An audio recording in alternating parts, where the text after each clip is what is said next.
मैं बात कर रहा था कि दुनिया के अंदर पैसा कमाने के दो ही तरीके हैं, दो ही रास्ते हैं। एक है वर्किंग, एक है नेटवर्किंग। वर्किंग की अगर मैं बात करूं, एक दिमाग से सोचना, दो हाथों से करना, दैट इज कॉल्ड वर्किंग। हजारों दिमागों से सोचना, हजारों हाथों से काम करना, that is called working. Working के अंदर इंसान हमेशा एक्टिव इनकम ही लेता है, मींस कि जब वो काम करता है तब ही पैसा आता है। लेकिन नेटवर्किंग के अंदर पैसिव इनकम लेता है कि एक बार काम कर दिया, उसके बाद काम कर रहा है या नहीं कर रहा, फिर इनकम आती है। दुनिया के अंदर लोग या तो वर्किंग करते हैं या वर्किंग करते हैं, तीसरा कोई काम भी नहीं है। और कहते हैं ना, वही चीज होती है कि अगर आप वर्किंग कर रहे हो तो आप किसी के नेटवर्क के नीचे कर रहे हो, और अगर आप नेटवर्किंग कर रहे हो तो लोग आपके नीचे वर्क कर रहे हैं। और ये भी कहा जाता है कि आप तब अमीर नहीं होते जब आप किसी के लिए काम करते हो, आप तब अमीर होते हो जब लोग आपके लिए काम करते हैं। Yes sir. और दुनिया के अंदर पैसा कमाने का एक एक फार्मूला है, वो है कौन सा है? Time is equal to money. Time is equal to money की परमात्मा ने हर व्यक्ति को एक जैसा ही समय दिया है, हर बंदे के पास 24 घंटे हैं, राइट? जी सर। लेकिन समय को यूज करने का हर बंदे का अपना अपना तरीका होता है। आप अगर मेरी आवाज सुन पा रहे हो तो एक बंदा रिस्पॉन्स करता जाए। जी सर। Yes sir. तो मैं बात कर रहा था कि परमात्मा ने हर बंदे को 24 घंटे का टाइम दिया है, लेकिन उसको यूज करने का हर बंदे का अपना अपना तरीका है। एक बंदा समय को ट्रेड करता है, एक बंदा समय को वेस्ट करता है, और एक बंदा समय को इन्वेस्ट करता है। ट्रेड की अगर मैं बात करूं, ट्रेड क्या है? जॉब और स्मॉल बिजनेस के अंदर बंदा ट्रेड करता है। एग्जाम्पल के लिए मान लो एक बंदा है जो जॉब कर रहा है, मान लो 8 घंटे का अगर वो लगाता है और बदले में उसको 10,000 रुपया सैलरी मिल रही है, तो यहाँ पे फार्मूला कैसे काम करा? 8 घंटे का टाइम लगाया और इजिकल टू 10,000 रुपया उसको पैसा मिल गया। अगर मान के चलते हैं बंदे को अगर 20,000 रुपया कमाना है, तो इस फार्मूले के हिसाब से बंदे को कितने घंटे काम करना पड़ेगा? डबल। 16 घंटे काम करना पड़ेगा। जी सर। इधर क्या 16 हुआ? टाइम प्लस टाइम हो गया, और दूसरा मनी प्लस मनी हो गया। मनी। और साथ ही में अगर नीचे देख सकते हैं कि अगर मान के चलते, मैं कहता हूँ कि अगर बंदा कहे कि नहीं भाई मेरा तो घर का जो खर्चा है वो 40,000 से चलता है, तो ट्रेड करके अगर उसको 40,000 रुपया कमाना है तो उसको 32 घंटे काम करना पड़ेगा, जो कि पॉसिबल नहीं है। जी सर। ठीक है, तो पॉसिबल नहीं है, इसीलिए मेरे भाई जॉब के अंदर बंदे की जो इनकम है वो 10,000, 15,000, 20,000 रह जाती है। कभी भी वो 20,000 की इनकम के साथ साथ 20 को 40, 60, 70 नहीं कर सकता। रही बात राइट वेस्ट सर। करने की, जिस टाइम के अंदर हम जिस मान लो कि जिस टाइम के अंदर हम कोई ऐसा, जिस टाइम के अंदर हमारा हम पैसा नहीं कमा रहे, समझ लो वो टाइम वेस्ट ही है। फेसबुक चला लिया, इंस्टाग्राम चला लिया, फ्री बैठ के बातें कर ली, मतलब कि आप पैसा नहीं कमा रहे तो समझ लो वो आपका टाइम वेस्ट है।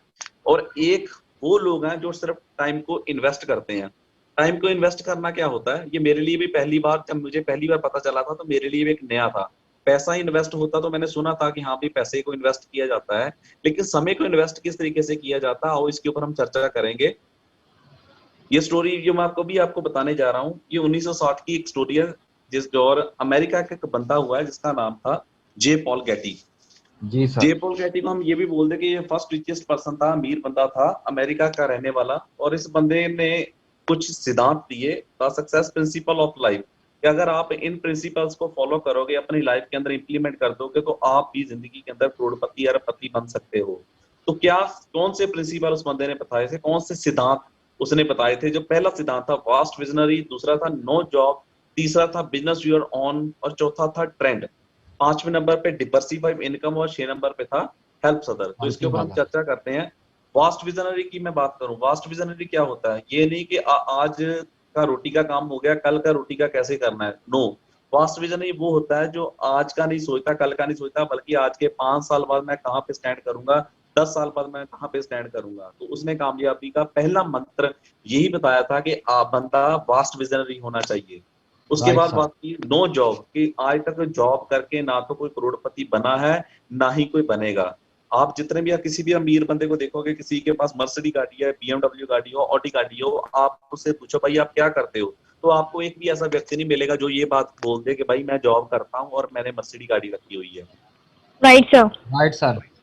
उसके बाद आगे चलते हैं बिजनेस ऑफ योर ओन, कि बिजनेस भी अगर करना है तो खुद का करना है। और उसके बाद राइट ट्रेंड, सर। अगर बिजनेस करना भी है तो ट्रेंड के हिसाब से करना है। जिस तरीके से यहाँ पे एक, मैं आप देख सकते हो कि यहाँ पे एक बीसीआर की फोटो लगा रखी है। आज की डेट में अगर हम बीसीआर का शोरूम खोल देंगे तो आपके हिसाब से वो चलेगा? No sir. क्यों? क्योंकि वो आउट ऑफ डेट हो चुका, वो आज की डेट में नहीं चलेगा।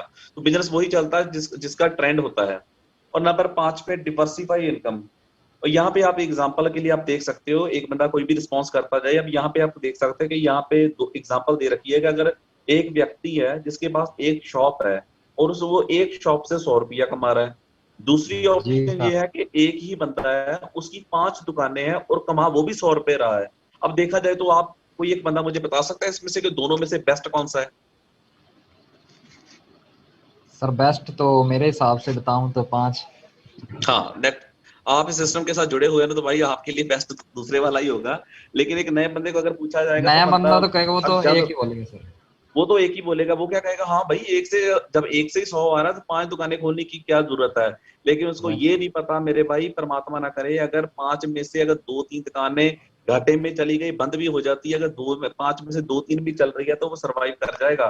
अगर एक दुकान होगी और वो भी बंद होगी तो बंदा सरवाइव नहीं कर पाएगा, खत्म हो जाएगा। जी सर। कभी भी एक एक इनकम के सोर्स के ऊपर हमें डिपेंड नहीं रहना चाहिए। उसके बाद नंबर राइट 6 पे उसने बताया हेल्प अदर, कि हम दूसरे लोगों की मदद करके हम कामयाब हो सकते हैं। मैं यहाँ पे एक एग्जांपल लेता हूँ। एक फैक्ट्री है, एक फैक्ट्री के अंदर मान लो 20 एम्प्लॉय काम कर रहे हैं। किसी की सैलरी 5,000 है, किसी की 10,000 है, किसी की 20,000 रुपया है। अगर तो सिर्फ 5-10 हजार की सैलरी के ऊपर बंदे काम कर रहे हैं तो वो सिर्फ उतना ही काम करेंगे जितना उनको काम बोला गया। हाँ भी ठीक है, 8 घंटे देने हैं, मुझे तो सैलरी से मतलब है, ठीक है। लेकिन अगर उन 20 लोगों को ये कंपनी के प्रॉफिट में से कुछ हिस्सा उनके साथ शेयर कर दिया जाए कि अगर आप कंपनी की टर्नओवर को बढ़ाते हो तो आपकी सैलरी भी साथ में बढ़ सकती है, तो वो लोग उस बिजनेस को, उस जॉब को अपनी जॉब समझ के करेंगे। Right sir. Right sir. तो इसको हम बोलते हैं हेल्प अदर। तो आगे चलते हैं। अमेरिका का एक बंदा है जिसका नाम है मिस्टर रे क्रॉक, जिसने इन 6 सिद्धांत को पढ़ा। 6 सिद्धांत को पढ़ा। सबसे पहले इसने सिद्धांत पढ़ा वास्ट विजनरी। और रे रॉक की अगर मैं बात करूं तो ये पहले से ही एक वास्ट विजनरी बंदा था, जो जिंदगी में एक बड़ा आदमी बनना चाहता था, सक्सेस होना चाहता था। और ये पहले से ही वास्ट विजनरी, एक बड़ी सोच रखता था। और जब इसने दूसरा सिद्धांत पढ़ा, और अगर इसकी मैं बात करूं तो ये एक फैक्ट्री के अंदर बंदा जॉब करता था। और जब इसने वो सिद्धांत को पढ़ा कि नो जॉब, तो इसने उसी वक्त जॉब को गुड बाय बोल दिया, जॉब छोड़ दी। उसके बाद जब उसने पढ़ा कि बिजनेस योर ओन, के बिजनेस करना है तो खुद का बिजनेस करना है। जी सर। फिर उसके बाद क्या है कि जब बिजनेस करना है तो खुद करना है, तो ट्रेंड के ऊपर जब बात हुई तो 1960 के अंदर अमेरिका के अंदर लोगों के, जैसे ये बर्गर पिज्जा का बहुत बहुत बहुत बड़ा ज्यादा ट्रेंड था। कारण ये होता था, बिजी लाइफ थी, लोगों के पास इतना समय नहीं होता था कि घर पे खाना बनाए, तो लोग बस चलते फिरते ही ऐसे खाना लेके, ड्राइव थ्रू खाना लेके ही खाना पसंद करते थे। तो उस टाइम पे इसका बहुत ज्यादा ट्रेंड था, तो बंदे ने ट्रेंड को फॉलो करा, तो इसने अपना बर्गर का वर्क स्टार्ट करा। इसने क्या करा, खुद का एक अपना रेस्टोरेंट ओपन करा। जी सर। यस इसने सर। खुद का अब हो क्या रहा है, करा क्या, रेस्टोरेंट के ऊपर एग्जांपल लेता हूँ, मान के चलते हैं कि एक दिन के अंदर बंदा 100 बर्गर भी सेल करता है। अगर इस एक बर्गर 20 रुपए का भी है तो मतलब बंदे ने कितना यहाँ पे कितना आ गया, 2,000 रुपये। मैं कहता हूँ 2000। 2,000 रुपये इनकम होगी उसकी पर डे की। अगर 20 रुपए भी एक बर्गर से कमाता है तो 2,000 रुपया उसकी इनकम होगी। अगर टोटल सेल देख रहा हूँ मैं, अगर 2,000 रुपया दिन का कमा रहा है तो 30 दिन का कितना बन गया, 60,000। 60,000। 60,000। 60,000 रुपया बंदे का बनना शुरू हो गया एक महीने का। अब क्या हुआ कि अब उसने देखा कि भाई जिस तरीके से मैं इनकम सोच रहा था, रे रॉक क्या देख रहा कि जिस तरीके से मैं इनकम सोच रहा था या देख रहा था कि मैं, लेकिन मुझे उस तरीके से इनकम आ नहीं रही। तो बंदे ने अगला सिद्धांत पढ़ा डिवर्सिफाई इनकम। तो बंदे ने क्या करा, उसी तरीके से दूसरे शहर के अंदर एक अपना और रेस्टोरेंट ओपन कर दिया। जी सर। जब दूसरा रेस्टोरेंट ओपन करा तो अब होना क्या चाहिए था कि जो बंदा 60,000 रुपया कमा रहा था एक रेस्टोरेंट से, 2 रेस्टोरेंट के मुताबिक उसको 1,20,000 रुपया 1,20,000। महीने की इनकम आनी चाहिए थी। Right sir. लेकिन यहाँ पे क्या हुआ, लेकिन यहाँ पे उलट हो गया कि 1,20,000 की बजाय बंदे को 60-70,000 रुपया ही अभी भी बच रहा है। तो वो बहुत बड़ा परेशान होता है, बड़ा हैरान होता है कि कमाल की बात है कि मैंने 2 रेस्टोरेंट ओपन कर दिए, मेरी इनकम तो बढ़नी चाहिए थी, लेकिन ये तो उसके आसपास ही रह गई है। तो बंदे ने उसके ऊपर फिर देखा क्या हो, क्या दिक्कत कहाँ पे है, फॉल्ट कहाँ पे है। तो फॉल्ट जो निकल कर सामने आया ये था, एक एम्प्लॉय के अंदर गड़बड़ थी। गड़बड़ ये थी कि जब वो एक रेस्टोरेंट पे ऊपर बैठता था तो दूसरे रेस्टोरेंट के ऊपर हेरा फेरी होती थी, जब दूसरे पे बैठता था तो पहले वाले रेस्टोरेंट के अंदर हेरा फेरी होती थी। तो वो Yes. बड़ा परेशान हुआ कि यार कमाल की बात है, ये तो मैंने इस सिद्धांत के हिसाब से सिद्धांत पढ़े और सिद्धांत के हिसाब से ही चल रहा हूँ, लेकिन यहाँ तो मुझे घाटा पड़ रहा है। तो बंदा एक तरफ तो एक बात तो वो इतना ज्यादा कह सकते हैं कि इस बात पे आ गया कि यार ये सिद्धांत ही गलत है, ऐसा हो ही नहीं सकता, ये गलत लिखा हुआ है जिस बंदे ने भी लिखे हैं। लेकिन एक बात बोलना चाहूंगा कि सिद्धांत कभी भी गलत नहीं होते, प्रिंसिपल कभी भी गलत नहीं होते। तो राइट बंदे ने दोबारा उसकी स्टडी शुरू करी, जब उसने स्टडी दोबारा करी तो फिर उसमें से आगे जो छठा सिद्धांत था वो पाया, वो था हेल्प अदर। हेल्प अदर को उसने पूरा पढ़ा, पढ़ने के बाद उसने उसको इम्प्लीमेंट करा, और करा क्या, जो उसके 2 रेस्टोरेंट में थे उनमें से उसने एक रेस्टोरेंट को बंद करा, और हेल्प अदर के आइडिया को लेकर उसने क्या करा, एक साथ वाले शहर के अंदर रे रॉक की सिस्टर नैन्सी रहती थी। जो मैं आपको अभी जब सारी स्टोरी बता रहा हूँ ये एक सच्ची घटना है, ये रियल स्टोरी है।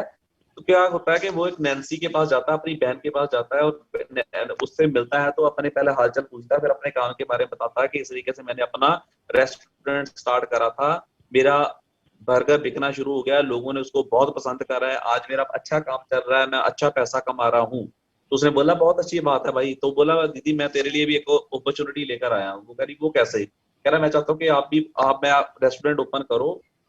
तो कह रही लेकिन रेस्टोरेंट तो ओपन कर दे, लेकिन मुझे तो इसके बारे में नॉलेज ही नहीं है। आप कह रहा आप टेंशन मत लो, रेस्टोरेंट मैं खोल के दूंगा, नाम भी मेरा होगा, ब्रांड नेम भी मेरा होगा, सारा कुछ मेरा होगा, बस आपका काम है सिर्फ उसको काम को देखना। कह रही वो भी ठीक है, लेकिन मुझे तो कुछ बर्गर बनाना ही नहीं आता, बर्गर पिज्जा बनाना आता ही नहीं है। तो कह रहा कोई दिक्कत, आप उसकी भी टेंशन मत लो, बर्गर पिज्जा भी मैं जो भी है वो सारा कुछ मैं आपको ही सिखाऊंगा। तो कह रही ठीक है भाई, अगर कह रहा है कि सारा कुछ तू ही करके देगा तो मुझे कोई दिक्कत नहीं है, लेकिन एक चीज तो बता मुझे, तो हमारी इसमें डील क्या रहेगी? तो उसने आगे से जवाब दिया। अब नैन्सी अपने दिमाग, आप नॉर्मली अगर 2 बंदे आपस में डील करते तो 50-50 की करते हैं, लेकिन यहाँ पे क्या हुआ, नैन्सी ने ये सोचा कि ये 50-50 की डील करेगा, लेकिन नैन्सी को नहीं पता था और कि रे रॉक आज उसके पास क्या लेके आया है, उसके माइंड में कितनी बड़ी प्लानिंग चल रही है। तो रे रॉक ने नैन्सी को ऑफर दिया 496। मतलब कि अगर तू 100 रुपया कमाएगी, 4 रुपए मुझे देना और 96 रुपए तू खुद रख लेना। एक बार तो नैन्सी हंसने लग गई और बोली तू भाई पागल तो नहीं हो गया? तो ये मतलब कि Yes. 96 तू मुझे दे रहा है, सारा कुछ करना भी तूने है, सारा खर्चा भी तू सारा कुछ करेगा, लेकिन तू कह रहा है कि मुझे 4 रुपए देना और मुझे 96 रुपए दे रहा है और खुद 4 रुपए रख रहा है। लेकिन इसके पीछे रेक रॉक की बहुत बहुत बहुत बड़ी प्लानिंग थी। उसने बोला दीदी आप टेंशन मत लो, बस आप बोलो। तो अब नैन्सी कुछ थी, मुझे क्या चाहिए, और वो क्या सोच रही है कि 100 रुपए में से 96 मेरे, 4 इसको देने, और टेंशन भी किस बात की है। तो उसने डन करा। तो उसके बाद क्या हुआ, रेक रॉक अपने अगले फ्रेंड के पास गया, मार्क के पास जाता है, सेम वही जो डील नैन्सी के साथ करता है उसी के साथ करता है, उसकी डील डन होती है। वो इसी तरीके से अपने कुछ सर्कल के लोगों को मिलता है, जिन कुछ हाँ करते कुछ ना करते हैं, जिन्होंने यस करा उनके साथ मिलके उसने वो सारी ये डील के साथ अपने रेस्टोरेंट स्टार्ट कर दिए खोलने। और करते करते करते अगर मैं बात करूं तो आज टोटल इस बंदे का 38,000 रेस्टोरेंट खुल चुका है world wide.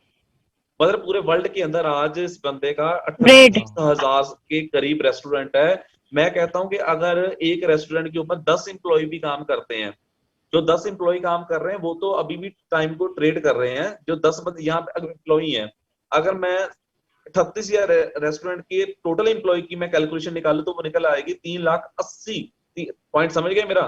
3,80,000 Yes, employ sir. काम कर रहा है। अगर एक एम्प्लॉय 10 घंटे भी काम कर रहा है तो रे क्रॉप के लिए